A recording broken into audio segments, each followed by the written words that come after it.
Em algum lugar desse mundo, uma batalha feroz acontecia. O inimigo parabeniza dizendo que ele realmente é digno de ser chamado de Imperador da Espada. Porém, ele já está fraco, e a sua vida será finalizada aqui e agora. O outro diz que ele baixou a guarda, mas que já alcançou tudo o que precisava.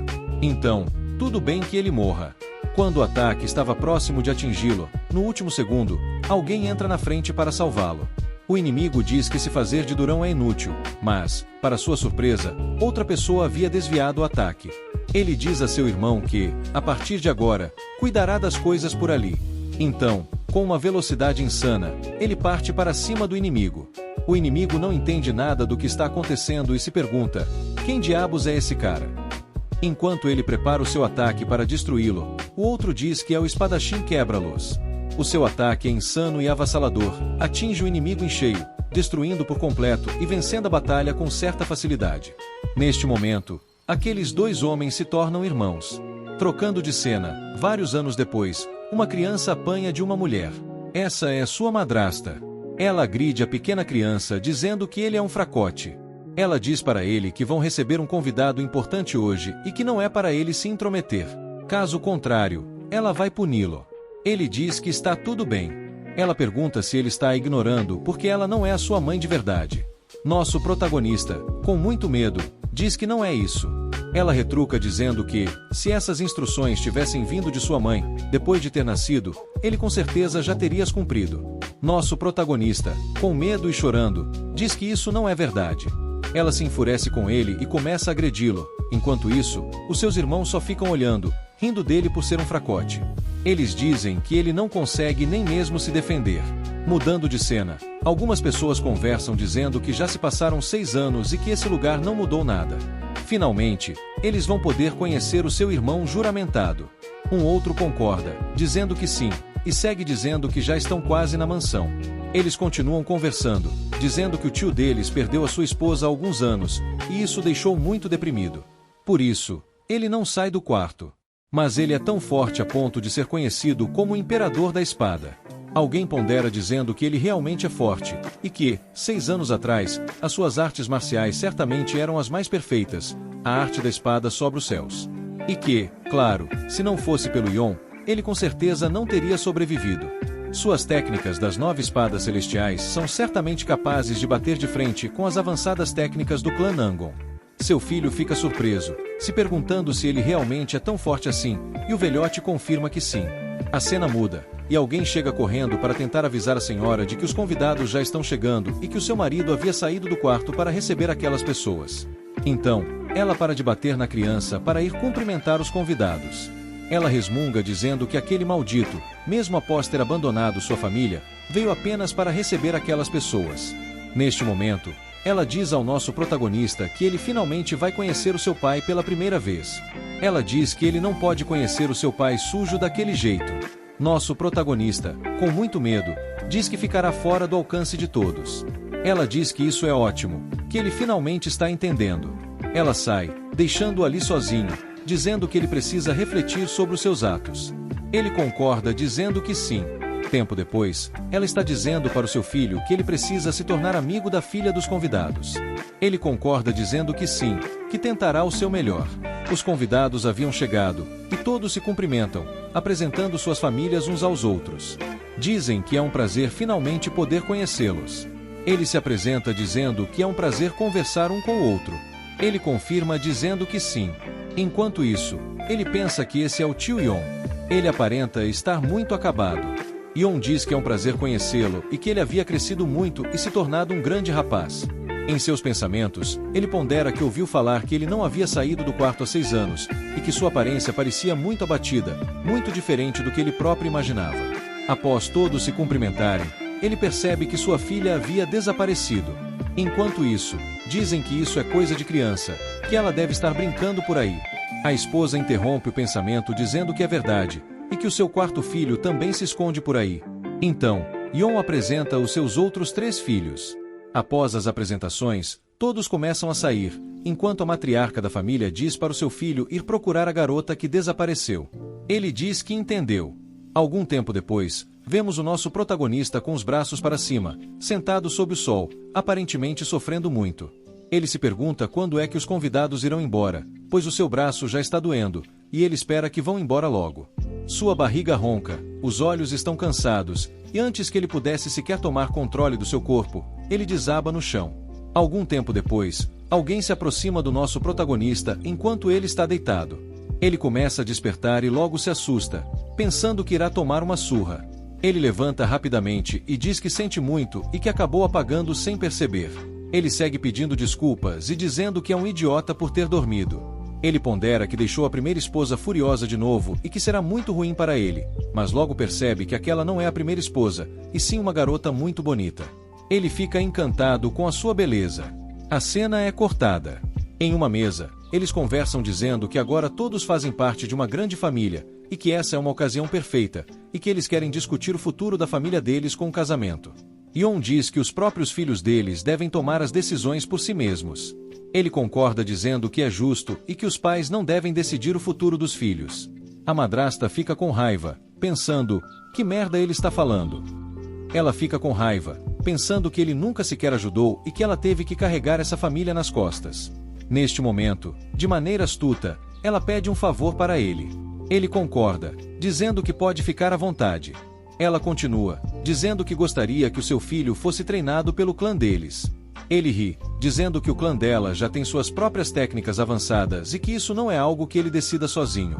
Mas, antes que ele pudesse dizer mais alguma coisa, o patriarca da família também faz o mesmo pedido, que a família dele cuide da sua, pois lhe resta pouco tempo. Eles se entreolham, e o outro confirma, dizendo que está tudo bem. Mas ele o pergunta se não vai passar as técnicas da sua família à frente. Ele, humilde, diz que, comparado com as artes marciais do seu clã, as artes marciais deles são uma piada.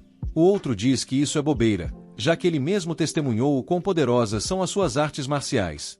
Ele retruca, dizendo que não pode passar suas artes marciais adiante por causa de sua idade, e que mais tarde contará os detalhes.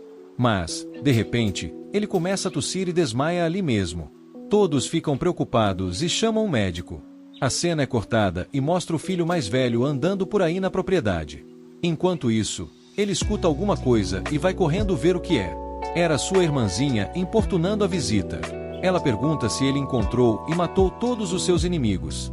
Ele diz que isso é bobeira, e ela, muito fofa, diz que leu tudo em uma novela. Ela segue dizendo que ele parece a espada da lua azul e que matou todos os que cruzaram o seu caminho. Ele concorda, dizendo que, de fato, esse é o seu apelido, mas que matar todos os inimigos não é verdade. O irmão mais velho se aproxima e se apresenta, dizendo seu nome. A irmã mais nova o pergunta se ele sabe o nome dela. Ele ri e pensa que essa situação é um pouco embaraçosa. Enquanto isso, os outros irmãos começam a brigar, dizendo que ela não tem educação, enquanto ela fala que está sendo o mais educada possível. Eles seguem discutindo, mas, no momento em que o irmão mais velho olha para o convidado, ele se desculpa e o cumprimenta abaixando a cabeça.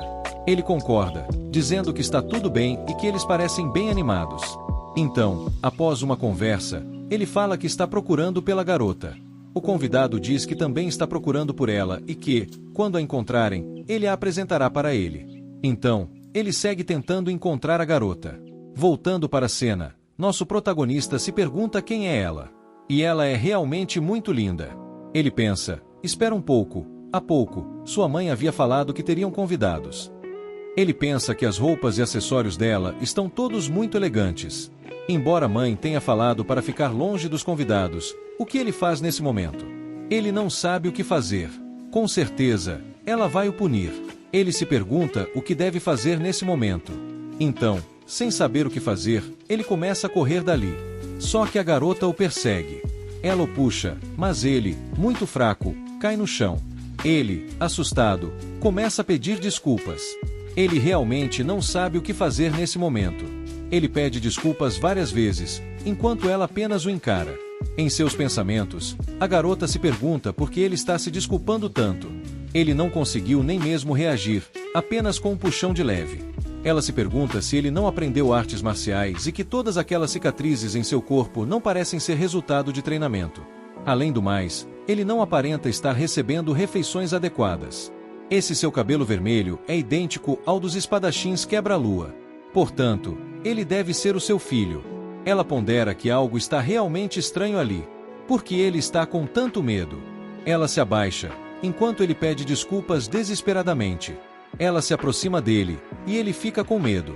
Ela estende a mão para tocá-lo, enquanto ele pensa nas vezes que a sua madrasta fez isso e o machucou. Ela pondera, dizendo que entende aquilo. Nosso protagonista se lembra de todas as vezes que a madrasta o machucou e o puniu. Ele fica com medo, enquanto ela pensa que ele nunca recebeu cuidados adequados. Então, ela o toca gentilmente na cabeça. Ele não entende o que está acontecendo. Ela pergunta qual é o nome dele. Ele responde que é Yeon-geo. Ela faz um carinho em sua cabeça e diz que irá protegê-lo. Ele começa a chorar, pois nunca havia recebido um carinho daquele jeito.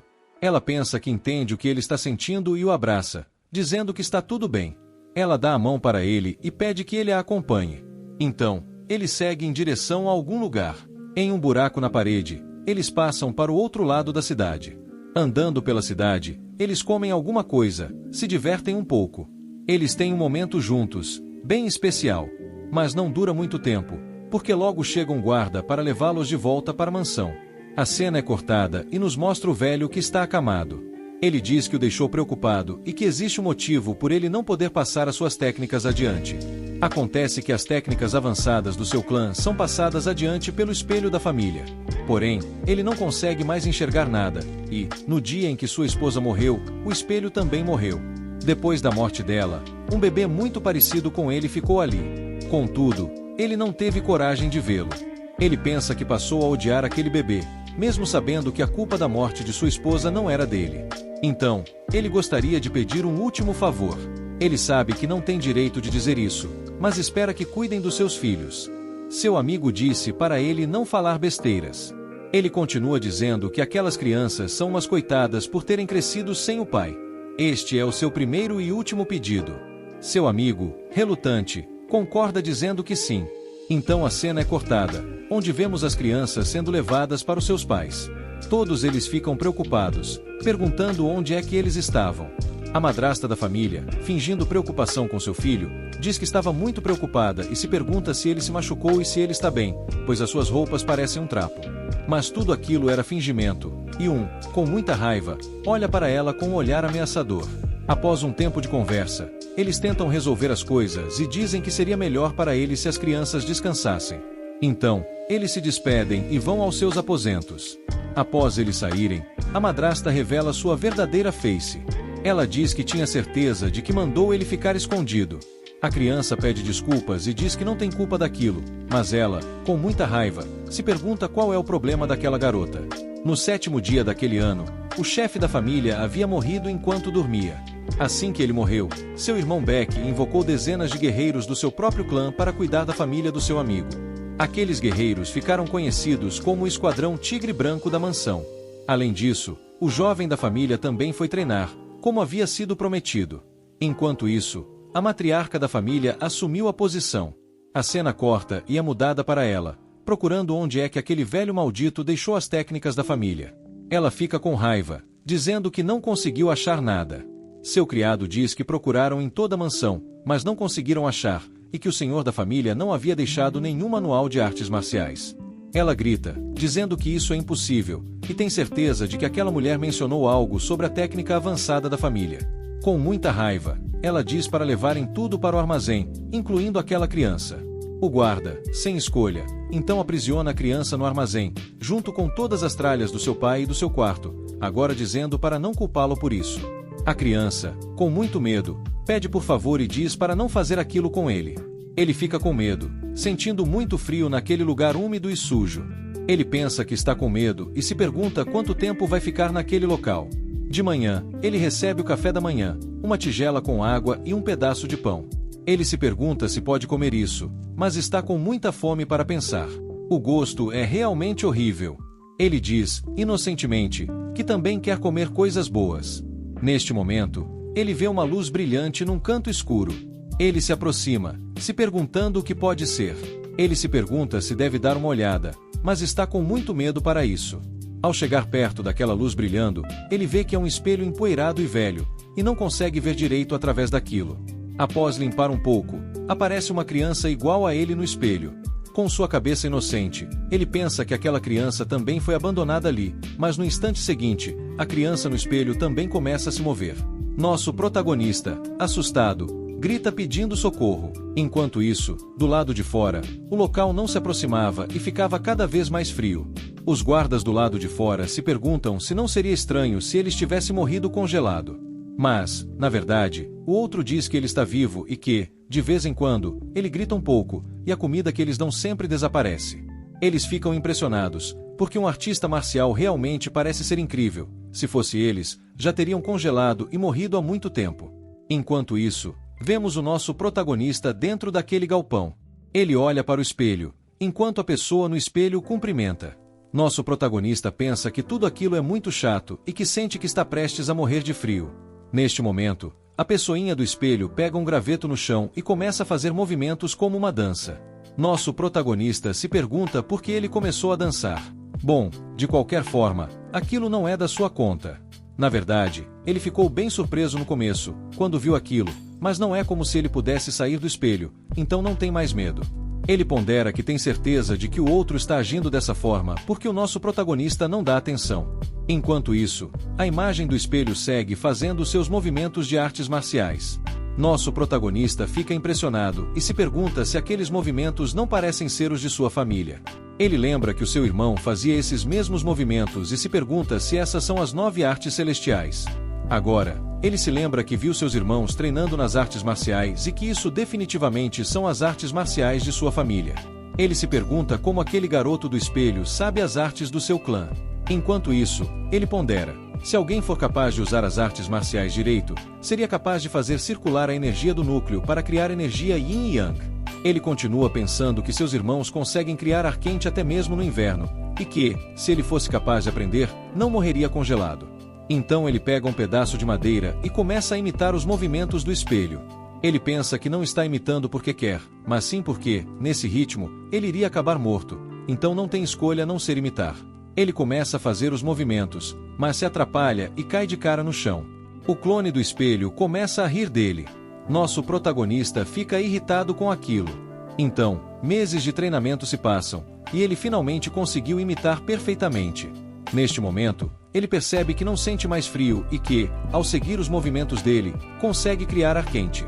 E, se conseguir manter isso, ele conseguirá sobreviver mais um dia sem problemas. Quando fica irritado, se pergunta por que ele parou e faz um outro movimento, e chamas começam a sair dele.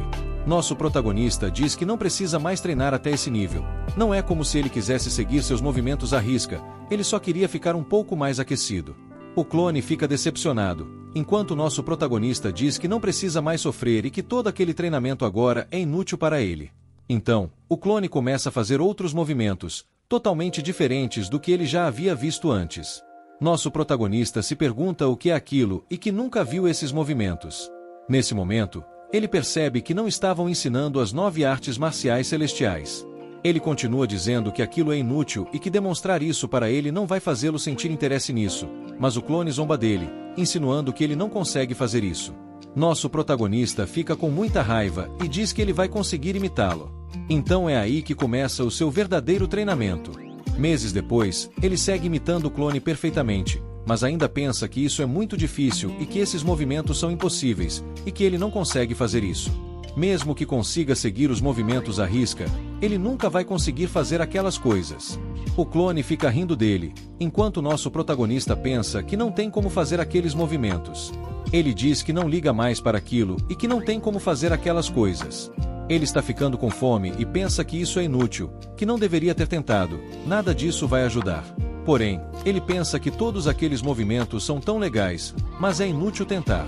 Ainda assim, ele quer fazer da mesma forma que o clone faz. Ele se pergunta por que não funciona com ele. Os movimentos daquele clone, por mais que sejam complicados e difíceis, quando nos comparamos aos dos 9 movimentos das 9 artes celestiais que ele mostrou antes, definitivamente têm padrões similares, mas são muito mais difíceis. Ele se pergunta se essa é uma arte marcial ainda mais avançada e que nunca viu seus irmãos fazendo esses movimentos nos treinamentos deles. Porém, ele tem certeza de que isso tem relação com as artes marciais do seu clã. Ele pergunta para o clone se ele está escondendo alguma coisa de propósito e diz que está fazendo exatamente o mesmo que ele, porém não funciona. O clone zomba dele, mas o nosso protagonista, com muita raiva, cobra o espelho dizendo que não vai querer aprender nada. O clone olha para ele, enquanto o nosso protagonista pergunta se ele vai ensiná-lo. O clone acena com a cabeça, dizendo que sim. Então ele tira o pano do espelho. Acima do espelho, luzes douradas começam a brilhar. Nosso protagonista se pergunta o que é tudo aquilo e fica surpreso por ele estar mostrando aquilo para ele, o verdadeiro espelho da fada. Naquele instante, as 900 palavras que estavam dentro do verdadeiro espelho da fada apareceram em cima do espelho. Mesmo que o conteúdo das palavras fosse profundo e complicado, nosso protagonista sentiu que aquelas palavras estavam fluindo para dentro da cabeça dele. Ele percebeu que a arte marcial que estava seguindo era a técnica da espada inquisidora dos céus. Ele passou a vida inteira sendo abusado pelo clã, mas nesse momento, sua vida miserável estava fadada a acabar. O momento em que ele foi preso no armazém, que parecia ser um azar, na verdade o ajudou a ter um encontro que mudaria sua vida, com o espelho de Jutian. Neste momento, nosso protagonista começou a passar por mudanças severas. O manual secreto da técnica da nova espada celestial, que não foi passado adiante por causa da morte do seu pai, agora, aos poucos, estava se tornando a sua própria arte marcial. O tempo é justo para todos. Ironicamente, pelo fato de Yon ter ficado preso em um pequeno armazém, ele conseguiu se concentrar no treinamento da técnica da espada inquisidora dos céus. O tempo passava em um piscar de olhos. Ele havia memorizado todas as 900 palavras, e então, finalmente, conseguiu realizar aqueles movimentos que o colocariam no topo daquele mundo.